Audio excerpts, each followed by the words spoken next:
السلام علیکم ورحمۃ اللہ وبرکاتہ۔ اعوذ باللہ من الشیطان الرجیم، بسم اللہ الرحمن الرحیم۔ قالوا إن يسرق فقد سرق أخ له من قبل فأسرها يوسف في نفسه ولم يبدها لهم قال أنتم شر مكانا والله أعلم بما تصفون قالوا يا أيها العزيز إن له أبا شيخا كبيرا فخذ أحدنا مكانه إنا نراك من المحسنين قال معاذ الله أن نأخذ إلا من وجدنا متاعنا عنده إنا إذا لظالمون فلما استيئسوا منه خلصوا نجيا قال كبيرهم ألم تعلموا أن أباكم قد أخذ عليكم موثقا من الله ومن قبل ما فرطتم في يوسف فلنبرح الأرض حتى يأذن لي أبي أو يحكم الله لي وهو خير الحاكمين ارجعوا إلى أبيكم فقولوا يا أبانا إن ابنك سرق وما شهدنا إلا بما علمنا وما كنا للغيب حافظين واسأل القرية التي كنا فيها والعير التي أقبلنا فيها وإنا لصادقون صدق اللہ العظیم۔ سورہ یوسف کی آیت نمبر 77 سے تلاوت کی ہے، آیت نمبر 82 تک، آیت نمبر 77 سے آیت نمبر 82 تک کی تلاوت ہوئی ہے۔ گزشتہ الحمدللہ کئی ہفتوں سے کئی دروس میں حضرت یوسف علیہ السلام کا واقعہ تفصیل سے بیان ہو رہا ہے۔ آج جو واقعہ ہے، آج جو درس ہے، گزشتہ درس سے اس کا تعلق ہے۔ گزشتہ درس میں نے یہ بات عرض کی تھی کہ حضرت یوسف علیہ السلام نے اپنے سگے بھائی بنیامین کو اپنے پاس روکنا چاہا، تو اس روکنے کے لیے حضرت یوسف علیہ السلام نے ایک تدبیر اختیار کی تھی، اور وہ تدبیر یہ تھی کہ میں اپنا ایک پیالہ برتن، جو میرا اپنا خاص برتن ہے جس سے میں پانی بھی پیتا ہوں اور لوگوں کو اس کے ذریعے سے میں سامان تول کر بھی دیتا ہوں، راشن تقسیم کرتا ہوں، اس برتن کو میں تمہارے سامان میں رکھ دوں گا اور تم پر ایک چوری کا الزام لگے گا، اور چور کی سزا یہی ہوتی ہے اس دور میں، اس شریعت میں، حضرت یعقوب علیہ السلام کی شریعت میں، کہ وہ چور اسی جس کی چوری کی ہے اسی کی غلامی اور خادمیت کی زندگی گزارے گا۔ تو بنیامین اس بات پر راضی ہو گئے، چنانچہ یوسف علیہ السلام نے ایسے ہی کیا، اور بنیامین کو اپنے پاس رکھنے کے لیے یہ تدبیر میں انہوں نے اختیار کی۔ میں یہ بات دوبارہ سے عرض کروں، گزشتہ درس میں نے یہ بات بہت تفصیل سے بیان کر دی تھی، دوبارہ عرض کر دوں۔ خیال آ سکتا ہے دل میں کسی کے بھی کہ حضرت یوسف علیہ السلام اس طرح کر رہے ہیں بنیامین کے ساتھ، جبکہ حضرت یوسف علیہ السلام کے والد کو پہلے ہی حضرت یوسف علیہ السلام کی جدائی کا بہت زیادہ غم ہے، اور اس واقعے سے تو اب ان کی تکلیف بڑھ جائے گی کہ بنیامین بھی مجھ سے جدا ہو گئے، اور ان کا صدمہ اور ان کی آزمائش اور ان کی ابتلا اور پریشانی میں اضافہ ہو جائے گا۔ تو حضرت یوسف علیہ السلام ایسا کیوں کر رہے ہیں؟ تو تفسیر مظہری اور دیگر تفاسیر میں اس کا جواب دیا گیا ہے، ذالک بامر اللہ تعالی لیزید فی بلاء یعقوب، یہ سارا جو معاملہ چل رہا ہے یہ اللہ کے حکم سے، اللہ کی منشا سے چل رہا ہے، اور اس سارے معاملے میں اللہ تعالیٰ اپنے محبوب نبی حضرت یعقوب علیہ السلام کی جو آزمائش کا سلسلہ ہے اس کی تکمیل کر رہے ہیں۔ اللہ تعالیٰ ہر بندے کو آزماتے ہیں، لیکن اپنے جو خاص اور مقرب اور مقبول بندے ہوتے ہیں اللہ تعالیٰ ان کو زیادہ آزماتے ہیں، اور آزمائش سے اللہ کے مقبول اور مقرب بندوں کا اللہ سے تعلق بڑھتا ہے، گھٹتا نہیں ہے۔ اور یہ آزمائش جو اللہ کی طرف سے آتی ہے یہ اس میں بہتری ہوتی ہے بندے کے لیے، اگرچہ بندے کو بہتری دکھتی نہیں ہے۔ یہی وجہ ہے کہ بسا اوقات ہم پر کوئی وقتی تھوڑی سی پریشانی آتی ہے اور اس وقت ہم بہت زیادہ پریشان ہو جاتے ہیں، لیکن جب وہ پریشانی کے ایام گزر جاتے ہیں تو ہم کہتے ہیں ہاں اس پریشانی کے آنے سے واقعی یہ فائدہ ہوا کہ میں اس بڑی مصیبت سے بچ گیا، یعنی چھوٹی بیماری آئی لیکن اللہ نے مجھے کسی بڑی مصیبت سے بچا لیا۔ لیکن میں نے گزشتہ درس میں یہ بات عرض کی تھی کہ کسی بھی طرح کی آزمائش اور مصیبت اور مصائب کا اللہ سے سوال نہیں کرنا، نہ مانگنا ہے، نہ اپنی بہادری دکھانی ہے. ہمیشہ اللہ سے عافیت مانگنی ہے، لیکن اگر کوئی آزمائش اور تکلیف مصیبت آ جائے تو پھر اللہ سے صبر مانگنا ہے. تو یہاں پہ حضرت یعقوب علیہ السلام کی یہ آزمائش اور ابتلا ہے اللہ کی طرف سے. اللہ ان کو آزما رہے ہیں، جیسے کہ اللہ تعالیٰ نے اپنے دیگر انبیاء علیہ السلام کو بھی آزمایا ہے. اللہ کے مقرب بندے تھے، اللہ تعالیٰ اپنے مقرب بندوں کو آزماتے ہیں. جیسے ایک باپ ہو، وہ اپنے سب سے چہیتے بیٹے کو اور بیٹوں کے مقابلے میں کبھی کبھی آزماتا ہے کہ اس سب بیٹوں کو کچھ دے رہا ہوتا ہے، اپنے چہیتے بیٹے کو کچھ نہیں دیتا، اور دیکھتے دیکھتے اس کے یہ نہ دینے سے خوش ہوتا ہے یا ناراض ہوتا ہے. تو وہ جو چہیتا بیٹا ہوتا ہے باپ کا، اور وہ سمجھدار ہوتا ہے، تو وہ ناراض نہیں ہوتا، وہ خوش ہوتا ہے، کوئی بات نہیں ابا، ہمیشہ آپ دیتے ہیں، آج نہیں دیے تو کیا ہو گیا. تو یہ اللہ کے مقرب بندوں کا، اللہ کے جو انبیاء علیہ السلام، یہ اللہ کے سب سے زیادہ مقرب اور محبوب بندے ہوتے ہیں. اللہ تعالیٰ ان کی آزمائش اور ابتلا بھی زیادہ کرتے ہیں. تو یہاں پہ حضرت یعقوب علیہ السلام کی آزمائش اور ابتلا جو شروع سے چل رہی ہے، یعنی حضرت یوسف علیہ السلام کے گم ہونے سے چل رہی ہے، اور یہاں اب بنیامین کے ذریعے سے بھی ان کی آزمائش میں اضافہ ہو رہا ہے، اور اب اس آزمائش کی تکمیل ہو رہی ہے. یعنی اب قریب پہنچ گئے ہیں کہ حضرت یوسف اور بنیامین، حضرت یعقوب اور آپس میں اب سب بہن بھائیوں کی ملاقاتیں ہو جائیں گی. حضرت بنیامین کے سامان سے جب وہ چوری کیا ہوا پیالہ نکلا جو کہ رکھوایا گیا تھا، تو بھائیوں نے پہلے تو یہ کہا کہ نہیں، ہم تو یہاں پہ چوری کرنے آئے نہیں ہیں، نہ ہم ایسے فسادی ہیں، نہ ہم چور کر کے آپ کے اس شہر مصر کا سکون خراب کریں گے، فساد پھیلائیں گے، ہم ایسا کام نہیں کر سکتے. لیکن جب بنیامین کے سامان سے پیالہ نکل گیا تو اب بھائیوں کی آنکھیں شرم سے جھک گئیں، اور بھائیوں نے ایک جملہ کہا. حضرت یوسف علیہ السلام کے سامنے ایک جملہ کہا. ابھی تک بھائیوں کو معلوم نہیں کہ یہ یوسف یہ ہمارے وہی بھائی ہیں، بلکہ وہ یہی سمجھ رہے ہیں تو مصر کے بادشاہ ہیں. تو بھائیوں نے حضرت یوسف علیہ السلام کو مصر کا بادشاہ سمجھتے ہوئے یہ کہا، این یسرق فقد سرق اخ له من قبل، اے مصر کے بادشاہ، کہ اگر اس بنیامین نے چوری کی ہے تو کوئی تعجب کی بات نہیں، کیونکہ اس کا ایک بھائی اس سے پہلے بھی چوری کر چکا ہے. اس سے پہلے اس کا ایک بھائی، یعنی اس کا ایک سگا بھائی تھا، مراد اس سے یوسف علیہ السلام تھے. یوسف علیہ السلام کے سامنے ہی یوسف علیہ السلام کی چوری کا تذکرہ کر رہے ہیں. فَأَسَرَّهَا يُوسُفُ فِي نَفْسِهِ وَلَمْ يُبْدِهَا لَهُمْ، اس پر یوسف علیہ السلام نے ان پر ظاہر کیے بغیر چپکے سے دل میں کہا. اپنے دل ہی دل میں یوسف علیہ السلام نے یہ بات کہی کہ تم کو اس معاملے کی کہیں، تم تو اس معاملے میں کہیں زیادہ برے ہو. قالوا قال انتم شر مکانا، تم تو اس معاملے میں زیادہ برے ہو، تو تم نے مجھے اپنے والد سے جدا کیا اور مجھ پر چوری کا الزام لگا رہے ہو کہ پہلے اس سے اس کا ایک بھائی تھا، اس نے بھی چوری کی تھی. اپنے دل میں یہ بات کہی. واللہ اعلم بما تصفون، اور اللہ اس کی حقیقت خوب جانتا ہے. یہ واقعہ کیا تھا جو بھائیوں نے حضرت یوسف علیہ السلام کی نسبت سے کہا، مصر کے بادشاہ جو کہ حضرت یوسف علیہ السلام خود تھے، بھائیوں کو معلوم نہیں تھا. واقعہ کیا تھا؟ حضرت یوسف علیہ السلام کی جو والدہ تھیں، پہلے حضرت یوسف علیہ السلام کی ولادت ہوئی، اور جب بنیامین کی ولادت ہوئی تو ان کا انتقال ہو گیا. تو حضرت یوسف اور بنیامین کی سرپرستی، جو یہ چھوٹے تھے، ان کی پھپھی کے ذمہ آئی. حضرت یعقوب علیہ السلام کی جو بہن تھیں، انہوں نے کہا کہ میں ان کو اپنے پاس رکھوں گی، میں پال لوں گی.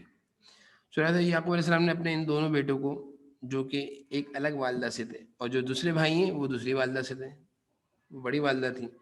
بہرحال حضرت یوسف یعقوب علیہ السلام نے بنیامین کو، حضرت یوسف علیہ السلام کو پھپھی اپنی بہن کے حوالے کر دیا، بچوں کی جو پھپھی تھیں. جب یوسف علیہ السلام بڑے ہو گئے، چلنے کے قابل ہو گئے، تو حضرت یعقوب علیہ السلام نے، محبت بہت زیادہ تھی، دونوں بچے بے ماں کے تھے، ماں نہیں تھی، شفقت زیادہ تھی، تو ان کو لینا چاہا. اپنی بہن سے کہا کہ دیکھو یوسف تو بڑے ہو گئے ہیں، بنیامین چھوٹے ہیں، بنیامین کو ابھی اپنے پاس رکھ لو، یوسف چلنے پھرنے کے قابل ہو گئے ہیں، اس کو میرے پاس چھوڑ دو، اب میں اس کی تھوڑی تربیت اور تعلیم کا خیال رکھوں گا، اپنے ساتھ رکھوں گا. تو پھپھی کو حضرت یوسف علیہ السلام سے بے حد محبت ہو گئی تھی، اور حضرت یوسف علیہ السلام بچپن سے ہی بہت زیادہ خوبصورت تھے. اور یہ واقعہ میں نے گزشتہ شروع کے درس میں بیان کیا ہے. تو پھپھی نے دینے سے معذرت کری کہ میں تو نہیں دوں گی یوسف کو بھی. یعقوب علیہ السلام نے اصرار کیا، بہت زیادہ اصرار کیا کہ بھائی میرا بیٹا ہے، بڑا ہو گیا ہے، اب آپ اس کو میرے حوالے کر دو، اس کو میرے حوالے کر دو، میں اس کو اپنے پاس رکھوں گی. لیکن پھپھی کسی طرح راضی نہ ہوئی. تو پھر کیا ہوا، کہ پھپھی نے ایک ترتیب سوچی اپنے پاس رکھنے کے لیے کہ ایک پٹکا تھا، پٹکا یعنی ایک کہنا چاہیے ایک چیز تھی، یعنی سونے کا ایک قیمتی پٹکا کہہ لیں، جو گلے میں ڈالا جاتا ہے، جو پھپھی کے پاس حضرت اسحاق علیہ السلام کے پاس سے آیا تھا، یعنی حضرت ابراہیم علیہ السلام کی توسط سے ہوتا ہوا وہ ایک قیمتی چیز تھی جو حضرت اسحاق علیہ السلام نے حضرت یعقوب علیہ السلام کی بہن کو دیا تھا، یعنی حضرت اسحاق علیہ السلام نے اپنی بیٹی کو دیا تھا، تو وہ بڑا قیمتی تھا. تو پھپھی نے کیا کیا کہ وہ یوسف علیہ السلام کی کمر پہ باندھ دیا اور حضرت یعقوب علیہ السلام سے کہا لو اپنے بیٹے کو لے جاؤ، بار بار مجھ سے مانگ رہے ہو. تو جب حضرت یعقوب علیہ السلام ان کو لے گئے تو پھپھی نے پیچھے سے آواز اٹھائی گھر میں کہ میرا وہ پٹکا چوری ہو گیا ہے، وہ اتنا قیمتی تھا، مجھے میرے والد اسحاق علیہ السلام نے دیا تھا، میرے لیے میرے پاس ان کی وہ نشانی تھی، تلاش کرو کدھر ہے. جب وہ تلاش کیا تو حضرت یوسف علیہ السلام کی کمر میں بندھا ہوا تھا. تو اب مجبوراً اس دور میں اس شریعت میں چور کی سزا یہ تھی کہ وہ جس کی چیز چرائی ہے اس کی غلامی اور اس کی خادمیت کرے گا. چنانچہ حضرت یوسف علیہ السلام کو دوبارہ پھپھی کے حوالے کر دیا گیا. اور حضرت یعقوب علیہ السلام چاہ رہے تھے کہ میرے پاس رہیں، لیکن وہ چاہت پوری نہ ہو سکی، اور حضرت یوسف علیہ السلام پھپھی کے پاس رہے اس وقت تک جب تک وہ زندہ رہیں. جب ان کا انتقال ہو گیا پھر یہ اپنے والد کے پاس آئے. تو اس چوری کی طرف اشارہ ہے، جبکہ اس چوری میں حضرت یوسف علیہ السلام کا کوئی دخل نہیں تھا. وہ تو معصوم تھے، بچے تھے، ان کو تو پتہ بھی نہیں تھا کہ پھپھی میرے ساتھ کیا چال چل رہی ہیں اور پھپھی مجھے اپنے پاس رکھنے کے لیے کس طرح راستہ اختیار کر رہی ہیں. تو حضرت یوسف علیہ السلام نے دلی میں کہا فَأَسَرَّهَا يُوسُفُ فِي نَفْسِهِ وَلَمْ يُبْدِهَا لَهُمْ. اس پر یوسف علیہ السلام ان پر ظاہر کیے بغیر چپکے سے دل میں کہا. اس معاملے میں کیا کہا کہ جو تم یہ کہہ رہے ہو کہ اس سے پہلے اس کے بھائی نے چوری کری ہے، تم اس کی بھائی کی چوری سے زیادہ تم برائی پر زیادہ ہو کہ تم نے تو اس کے بھائی کو اٹھا کر اس کے والد سے جدا کر دیا. یعنی بنیامین کے بھائی یوسف کو کہہ رہے ہو، یوسف کے بارے میں تم کہہ رہے ہو اس سے پہلے اس کے بھائی نے بھی چوری کری تھی بچپن میں پھپھی کی. حضرت یوسف علیہ السلام کہہ رہے ہیں بھائی نے تو کوئی چوری نہیں کری تھی، بھائی تو معصوم چھوٹے تھے، تمہیں تو معاملے کا معلوم بھی ہے. تم نے جو غلطی کری ہے کہ بھائی کو ابا سے جدا کیا، انتم شر مکانہ، تم زیادہ برائی میں ہو. میں تو یہ بات ساری حضرت یوسف علیہ السلام نے سامنے نہیں کہی، دل میں کہی. فَأَسَرَّهَا يُوسُفُ فِي نَفْسِهِ، اپنے دل میں کہی. کیوں؟ ابھی تک اللہ کی طرف سے حضرت یوسف علیہ السلام کو حکم نہیں تھا اپنی وضاحت کرنے کا اپنے بھائیوں کے سامنے، اپنے والد کے سامنے کہ میں ہی یوسف ہوں. تو یہ اس واقعے کی طرف ان آیتوں سے اشارہ ہے. اس آیت میں جو چوری کا ہے اس لیے میں نے اس واقعے کو تفصیل سے بیان کیا. واللہ اعلم بما تصفون، اور اللہ حقیقت کو خوب جانتا ہے. اب جب یوسف علیہ السلام کے بھائی مایوس ہو گئے اور کہنے لگے، درخواست کر رہے ہیں، یا ایھا العزیز، اے مصر کے بادشاہ. یا ایھا العزیز، مصر کے بادشاہ کو عزیز کہا جاتا تھا، عزیز مصر. یا ایھا العزیز، اے عزیز مصر، ان له ابا شیخا، ان له ابا شیخا کبیرا فخذ احدنا مکانا انا نراک من المحسنین. اے مصر کے بادشاہ، آپ بنیامین کو روک رہے ہیں، ان کے والد بہت بوڑھے ہیں، بہت ضعیف ہیں، شیخاً کبیرہ، بوڑھے ہیں، ضعیف ہیں. آپ ایسا کریں ان کو چھوڑ دیں، ان کی جگہ ہم میں سے کسی ایک کو روک لیں. ہم 10 بھائی ہیں، ایک والدہ سے، یہ ہمارا ستیرا بھائی ہے. اس کا پہلے ایک بھائی ہم سے ہماری غلطی کی وجہ سے والد کو سے ہم نے جدا کیا اور ہم آج تک والد اس کے غم میں روتے رہتے ہیں. اب اس کو بھی ہم جدا کر دیں گے تو والد ہم سے بہت زیادہ ناراض ہو جائیں گے کہ پہلے بھی تم یوسف کو لے گئے تھے اور اس کو پتہ نہیں تم نے کہاں مجھ سے جدا کر دیا، اور تم بنیامین کو بھی لے گئے اور دور مجھ سے جدا کر کے آ گئے. تو یہ سارے بھائی حضرت یوسف علیہ السلام سے درخواست کر رہے ہیں کہ عزیز مصر، آپ سے درخواست ہے، آپ مصر کے بادشاہ ہیں، آپ اس کو نہ روکیں اپنے پاس، ہم 10 میں سے کسی ایک کو روک لیں. انا نراک من المحسنین، آپ کا ہم پر بڑا احسان ہوگا، آپ پر آپ اور ہم آپ کو ان لوگوں میں سے سمجھتے ہیں جو احسان کرنے والے لوگ ہیں، آپ بڑے اچھے معلوم ہوتے ہیں. حضرت یوسف علیہ السلام سے بھائی درخواست کر رہے ہیں. حضرت یوسف علیہ السلام نے کہا معاذ اللہ، اللہ کی پناہ، یہ کیسی ناانصافی ہے. ان ناخذ الا ما وجدنا متاعنا عنده انا اذا لظالمون، کہ جس شخص کے پاس سے ہماری چیز ملی ہے اس کو چھوڑ کر ہم کسی اور کو پکڑ لیں. اگر ہم ایسا کریں گے تو یقیناً بڑا ظلم ہوگا، یقینی طور پر ہم ظالم ہوں گے. کہ چور کو چھوڑیں اور اس کی جگہ کسی اور کو پکڑ لیں، یہ تو سزا ہے. یعقوب علیہ السلام کی شریعت میں یہ سزا ہے اس دور میں یعنی مصر کا قانون ہے کہ جو چوری کرے گا اسی کو پکڑا جائے گا اور وہ پھر وہیں رہے گا، غلامی کی زندگی گزارے گا، اس کو چھوڑا نہیں جائے گا. یعنی سزا بھگتنے کے بعد چھوڑا نہیں جائے گا بلکہ وہ مسلسل ہمارے ساتھ رہے گا. تو حضرت یوسف علیہ السلام نے بھائیوں کی درخواست پر یہ جملہ کہا معاذ اللہ، یہ کیسے ممکن ہے، اللہ کی پناہ کہ چوری کوئی کرے پکڑ کسی اور پر آ جائے، جرم کسی کا ہو اور سزا کوئی اور بھگتے، ایسا نہیں ہو سکتا. اب ان کے بھائیوں نے کہا فلما استيئسوا منه خلصوا نجيا. اب جب یہ سارے بھائیوں نے دیکھا کہ یوسف علیہ السلام تو کسی بھی طرح، یعنی یہ مصر کے بادشاہ کسی بھی طرح راضی نہیں ہو رہے بنیامین کو چھوڑنے پر، تو یہ ایک طرف ہو کر مشورہ کرنے لگے. فلما استيئسوا منه خلصوا نجيا. چنانچہ جب وہ یوسف سے مایوس ہو گئے تو الگ ہو کر چپ کے مشورہ کرنے لگے. خلصوا نجيا، الگ ہو کر چپ کے مشورہ کرنے لگے. مشورہ کر رہے تھے، آپس میں بات چیت چل رہی تھی کہ کیا کریں. پہلے بھی ابا کو ہماری طرف سے تکلیف پہنچی ہے یوسف کی جدائی کی، ہم سے غلطی ہوئی تھی، یوسف کو ہم نے لے جا کر کنویں میں ڈال دیا تھا، ابا سے جھوٹ بولا تھا. اب ابا سے ہم نے بنیامین کو بڑے وعدے کر کے لے کر آئے تھے کہ ابا بنیامین کو ہمارے ساتھ بھیج دیں، ہم اس کی حفاظت کریں گے. لیکن اب کیا کریں، ابا کو ہم کس طرح بتائیں کہ یہ ہو گیا معاملہ، ابا کو یقین بھی نہیں آئے گا ہماری بات پر. تو بڑا جو بھائی تھا، 10 بھائیوں میں جو بڑا بھائی تھا اس کا نام یہودا تھا، یہودا، جس سے یہودی مشہور ہے. تو وہ بڑے بھائی جو سارے بھائیوں میں بڑا بھی تھا اور سمجھدار بھی تھا، اور اس کے اندر بہت زیادہ احساس بھی تھا. اور یہ وہی بڑا ہے کہ جب سارے بھائیوں نے یوسف علیہ السلام کو قتل کرنے کا ارادہ کیا تو اس نے کہا تھا قتل نہ کرو، کنویں میں ڈال دو. تو قتل ہونے سے بھی حضرت یوسف علیہ السلام کو بچانے والا یہی ہے. اس کو بہت زیادہ احساس تھا ابا کی تکلیف کا، تو اس نے کہا کبیرہم الم تعلموا ان اباکم قد اخذ علیکم موثقا من اللہ ومن قبل ما فرطوا فی یوسف. کیا تمہیں معلوم نہیں کہ تمہارے والد نے تم سے اللہ کے نام پر وعدہ کیا تھا. بڑا بھائی کہہ رہا ہے، مشورہ چل رہا ہے نا، بڑا بھائی تقریر کر رہا ہے. ان ابا الم تعلموا، کیا تمہیں معلوم نہیں، ان اباکم، کہ تمہارے والد نے قد اخذ علیکم موثقا من اللہ، تم سے اللہ کے نام پر وعدہ کیا تھا کہ اللہ کا نام پر مجھے وعدہ دو.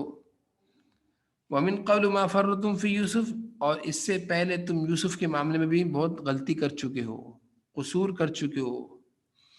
اور پھر بڑے بھائی نے کہا فلن ابرح الارض حتی یأذن لی، میں تو یہاں سے نہیں آؤں گا، میں تو اپنے آپ کو اس قابل نہیں سمجھتا کہ ابا کا سامنا کروں. برابر ابا کو ہماری طرف سے اتنی بڑے بڑے صدمے پہنچ رہے ہیں، میں نہیں آ سکتا، میں گھر نہیں جاؤں گا. فلن ابرح الارض، میں تو یہیں رہوں گا، یعنی میں مصر میں ہی رہوں گا، پردیس کی زندگی گزار لوں گا، یہیں کھا لوں گا پی لوں گا، گھر نہیں آؤں گا، ابا کا سامنا نہیں کر سکتا. حتی یأذن لی ابی، یا تو ابا مجھے خود آنے کی اجازت دے دیں، معاف کر دیں، بلا لیں. او یحکم اللہ لی، یا اللہ ہی کوئی فیصلہ نازل فرما دیں، یا اللہ ہی کی طرف سے کوئی آیت آ جائے، یا اللہ ہی کی طرف سے کوئی معافی آ جائے. وہو خیر الحاکمین، اور وہی سب سے بہتر فیصلہ کرنے والا ہے. یہ یہودا جو کہ حضرت یوسف علیہ السلام کے ستیلے بھائیوں میں سب سے بڑا بھائی تھا، اس کی تقریر ہے. جب سارے بھائی چپکے سے آپس میں مشورہ کرنے لگے کہ بنیامین کو تو اب یہ مصر کے بادشاہ نہیں چھوڑیں گے، اب کیا کیا جائے. تو پھر یہودا نے کہا کہ تم لوگوں کو معلوم بھی ہے کہ ابا نے بنیامین کو جب ہمارے حوالے کر رہے تھے تو اللہ کے نام پر ہم سے وعدے لیے تھے، اللہ کے نام پر ہم سے وعدے لیے تھے کہ صحیح لے کر آنا، واپسی لے کر آنا، چھوڑ کر نہیں آنا.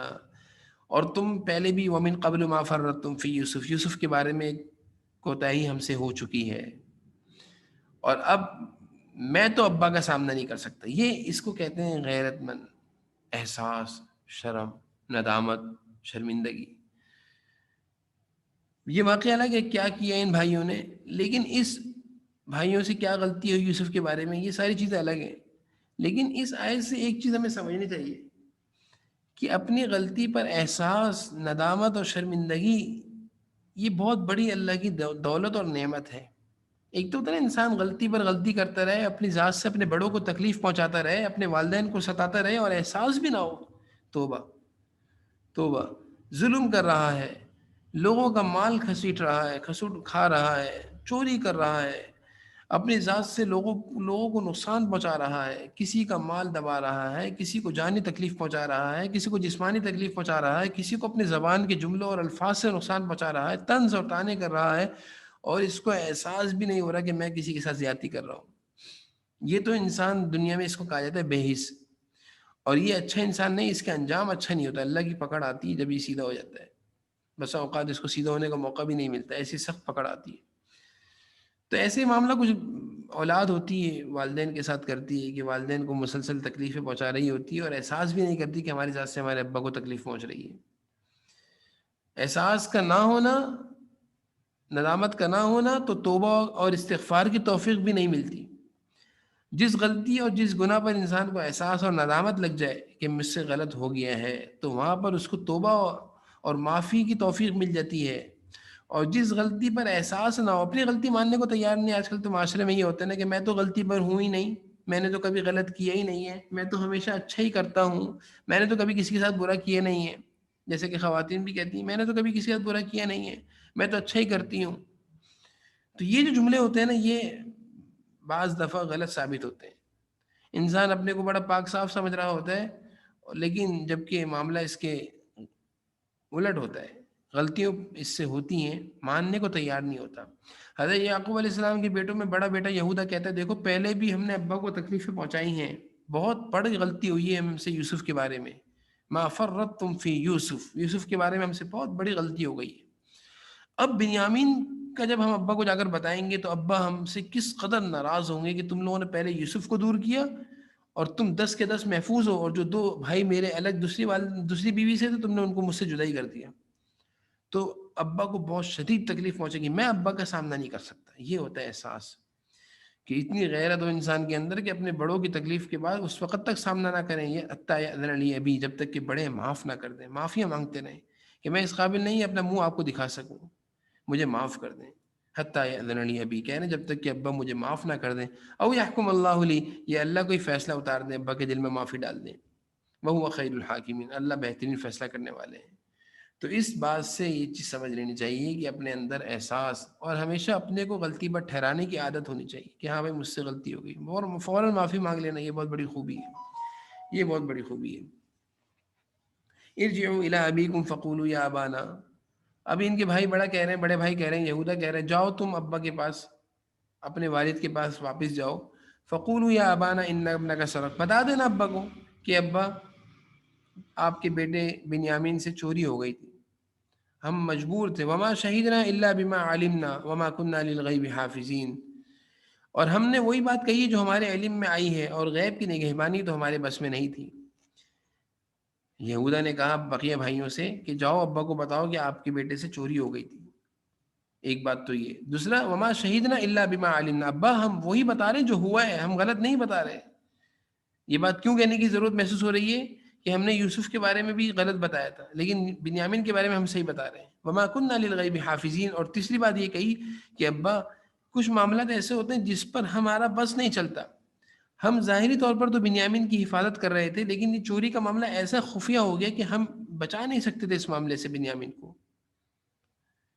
تو یہ بات یہودا نے اپنے بقیہ بھائیوں کو بتایا کہ ابا کے سامنے جا کر اس طرح بات کرنا، یہ بھی ایک طریقہ ہوتا ہے کہ بڑا چھوٹوں کو ہدایات دے، اچھی ہدایات، کیونکہ عموماً بڑا بھائی جو ہوتا ہے وہی چھوٹوں کو لے کر چلتا ہے، ان کو سمجھانا، ان کی تربیت کرنا کہ کس طرح تم نے اپنی غلطی ابا کے سامنے جا کر بیان کرنی ہے اور کس طرح معافی مانگنی ہے۔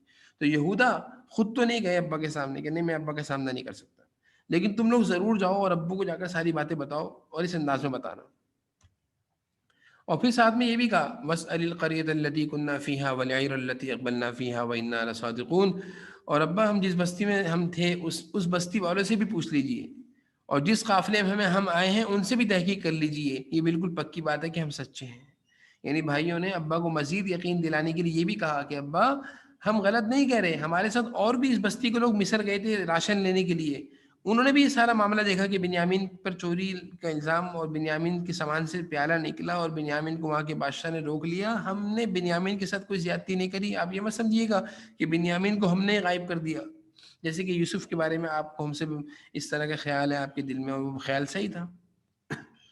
تو اپنی سچائی ظاہر کرنے کے لیے بسا اوقات انسان کو کسی گواہ کا سہارا لینا پڑتا ہے، اپنی سچائی ظاہر کرنے کے لیے بسا اوقات انسان کو کسی گواہ کا سہارا لینا پڑتا ہے، اور یہ چیز ظاہر کرنا پڑتی ہے کہ میں غلط نہیں کہہ رہا۔ اگر آپ کو میری بات پر یقین نہیں آ رہا، آپ ان سے پوچھ لیں، آپ ان سے پوچھ لیں، اس میں کوئی قباحت بھی نہیں ہے۔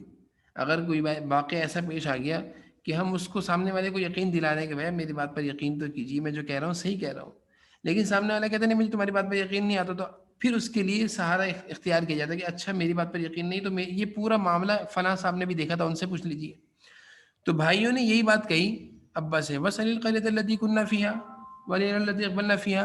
ابا ہماری بات پر آپ یقین کیجئے، اگر ہماری بات پر آپ کو یقین نہیں آ رہا تو آپ ایسا کیجئے کہ ہمارے ساتھ اس بستی کے لوگ بھی راشن لینے گئے تھے، آپ ان سے پوچھ لیجیے. وَاسْأَلِ الْقَرْيَةَ الَّتِي كُنَّا فِيهَا، آپ ان سے پوچھ لیجیے، وہ بھی ہمارے ساتھ تھے، اور معاملے کی سچائی آپ کے سامنے آ جائے گی. وَإِنَّا لَصَادِقُونَ.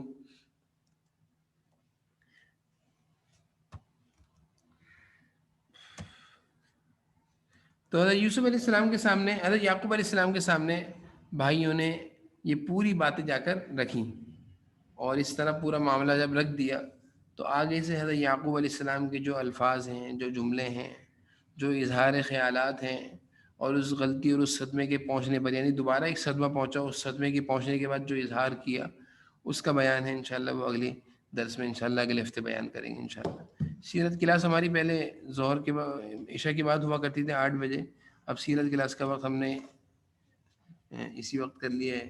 یہ تفسیری کلاس ختم ہوگی انشاءاللہ 3:15 بعد انشاءاللہ ہم سیرت کی کلاس شروع کریں گے. السلام علیکم و رحمۃ اللہ.